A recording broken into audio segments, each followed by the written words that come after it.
எப்படி ஒரு பெண்ணுக்கு அழகு முக்கியமானதோ அதே விதமாக ஒரு ஆணுக்கு அவனுடைய வீரத்துவம் என்றது முக்கியமானது.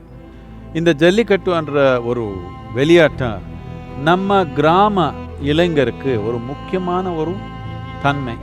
நம்ம கலாச்சாரத்தில் ஒரு மாடுன்றது நாம் வெறும் ஒரு விலங்குன்னு பார்க்கல. நம்ம வாழ்க்கையில் நமக்கு ஒரு பார்ட்னர் மாதிரி அவர்.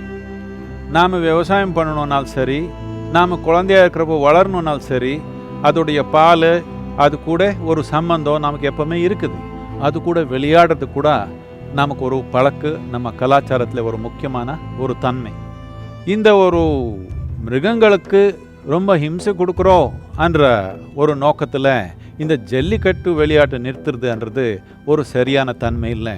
மிருகங்களுக்கு ஹிம்சை கொடுக்கக்கூடாதுன்னா, நம்ம மாடுக்கு ஹிம்சை கொடுக்கக்கூடாதுன்னா நாம் அது வெட்டுறது நிறுத்தணும் தானே.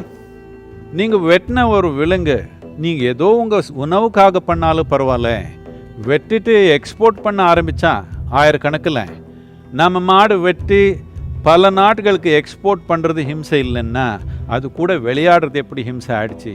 இது ஒரு முக்கியமான கலாச்சாரத்தில் ஒரு முக்கியமான விஷயம். அது மட்டும் இல்லை, நம்ம கிராம இளைஞருக்கு தேவையில்லாத பழக்கங்களில் சிக்காமல் ஒரு பலசாலியான வீரமான ஒரு மனிதனாக வளர்றதுக்கு இந்த ஜல்லிக்கட்டுன்றது ஒரு முக்கியமான ஒரு விளையாட்டாக இருக்குது.